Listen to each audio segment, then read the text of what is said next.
कराड अखेर सीआयडीकडे शरण, पोलिसांच्या कार्यक्षमतेवर सवाल, चौकशीनंतर वाल्मिक कराडला अटक। सरपंच हत्या प्रकरणी सर्व दोषींना फासावर लटकवणार, वाल्मिक कराडच्या शरणागतीनंतर मुख्यमंत्री फडणवीसांचं वक्तव्य।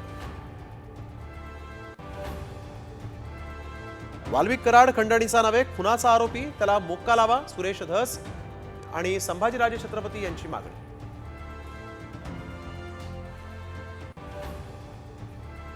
उर्वरित आरोपींना उद्यापर्यंत अटक करा, नाहीतर सामूहिक जलसमाधी आंदोलन करणार, सरपंच संतोष देशमुख यांच्या मस्साजोगच्या ग्रामस्थांचा इशारा।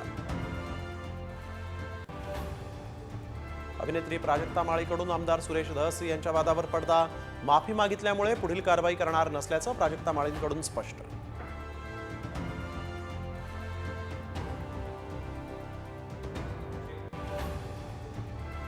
न्यूझीलंडमध्ये नवीन वर्षाचं जल्लोषात स्वागत, फटाक्यांच्या आतषबाजीसह सरत्या वर्षाला निरोप।